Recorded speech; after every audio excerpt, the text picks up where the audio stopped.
I was actually working on a song by this band with one of my students, and then I thought, I haven't reacted to them yet. So here we go, Lynyrd Skynyrd.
This singer is the brother of the original singer, Ronnie Van Zant. His name is Johnny normally, and it's a really sad story actually. Ronnie died in a plane crash, and so Johnny took on a few years later, and well, both of them are incredibly talented, had and have incredibly amazing voices. As you can hear, it's just the perfect balance of a slight husk, a slight distortion, but chord closure and warmth, and you feel both at edge with that little distortion. It has like enough grit to have character, yet it has very, very solid technique. His vocal cords aren't pressing together too tightly or too light. You feel very at home with his voice.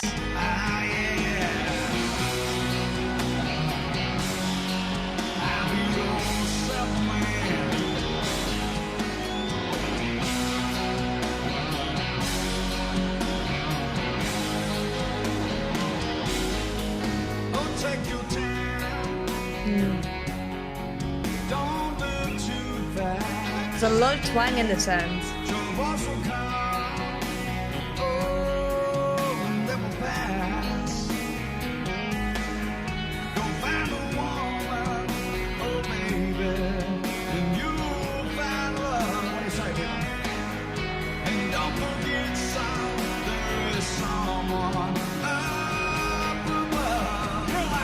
This is what I mean about this kind of the feeling of being at home with his voice, and it's kind of what frequencies he's hitting. He has warmth, he is relaxed, he's creating enough space in his vocal tract, so everything above his larynx to his lips, he is not tensing his jaw or his tongue, he's not pushing his vocal cords too tightly together, he's not straining, which is often the way people go within this genre, or one of the mistakes that people make.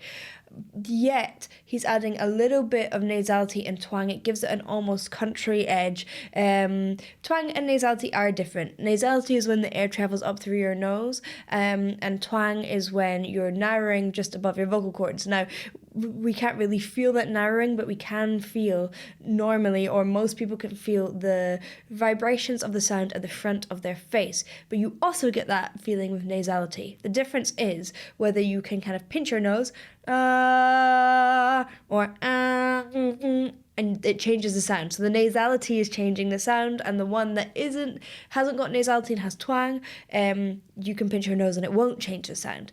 And that's a really, really great tool to have, because with that warmth of his voice, makes his voice sound incredibly balanced, but also really cuts through against the band, so you get a kind of powerful sounding voice. Like this. Woo!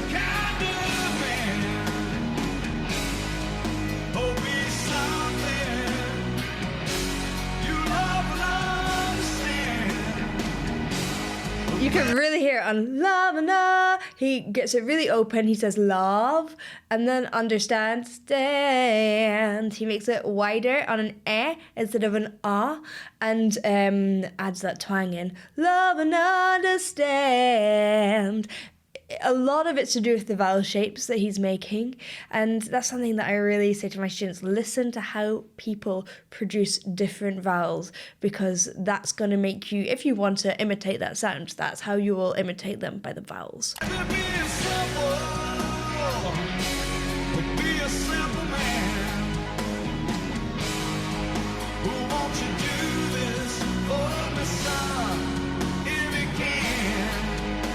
You can hear it there again.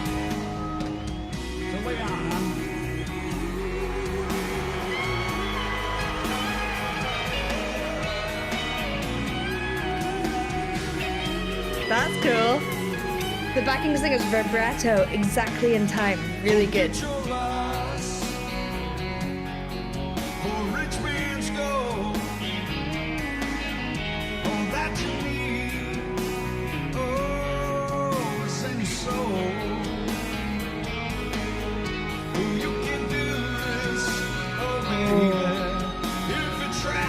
That distorted guitar is so haunting.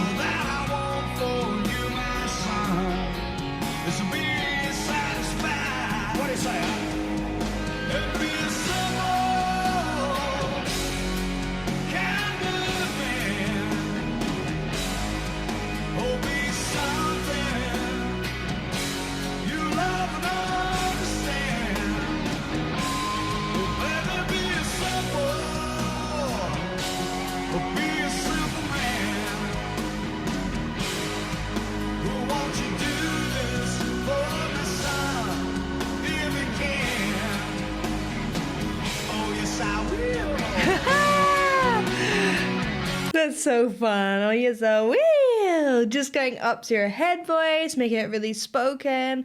I talked about this, actually. I just did a reaction to ZZ Top, and it's kind of similar thing. There are moments where you want to really focus in and make it intense and make it emotional, but sometimes the best part is when people are just enjoying themselves and not taking things too seriously. I think as soon as we take, for me anyway, when I take things too seriously, that's when I start messing up. And when I'm just enjoying it and I'm enjoying the music and I'm going with the flow and allowing it, that's when it's really, really working for me.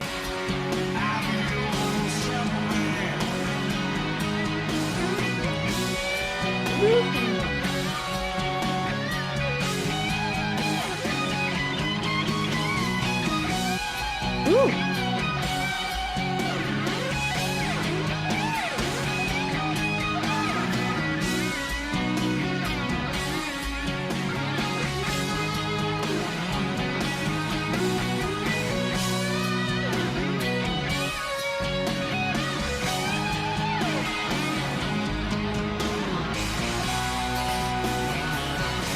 There's simplicity in this as well.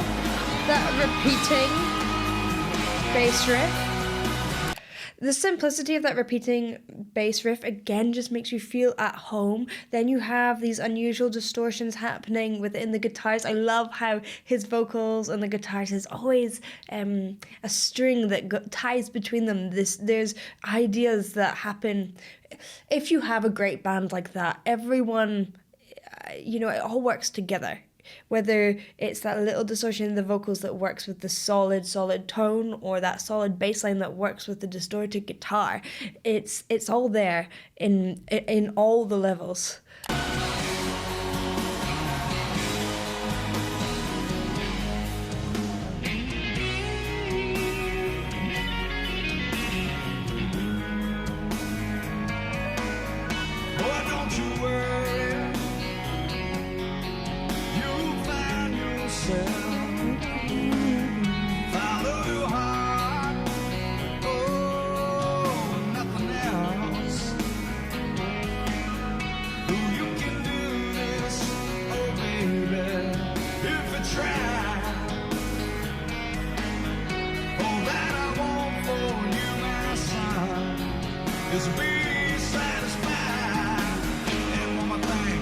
So here, he's keeping it really open. satisfied instead of going sad to that more country twangy place. And it's interesting how he plays with it, whether he wants it to feel more direct or to feel more warm and comforting. And that's something to think about as well. How do you want the audience to feel, and what tone will make them feel that way?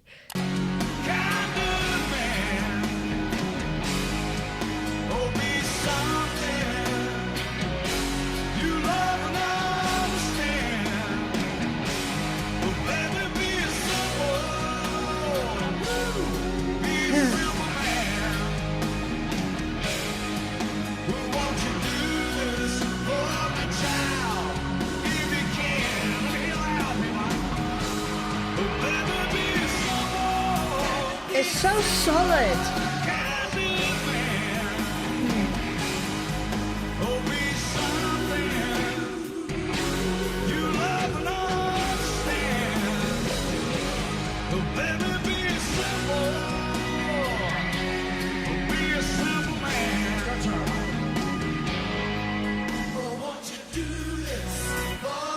I love that.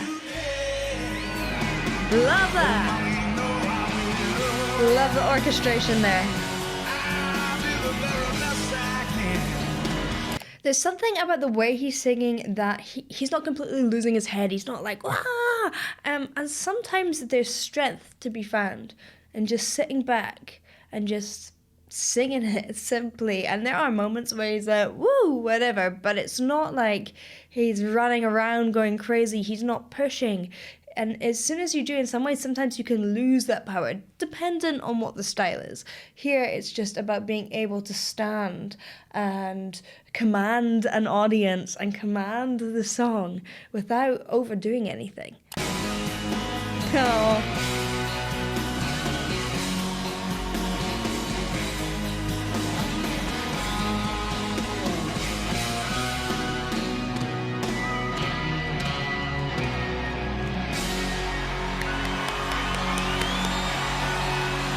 Yeah.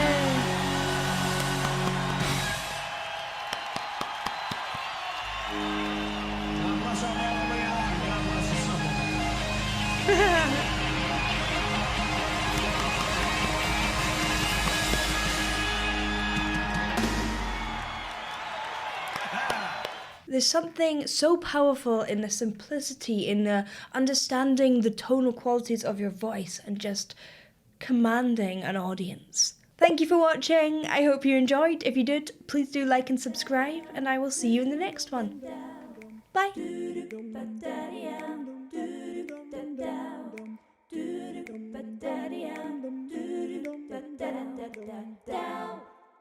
Var.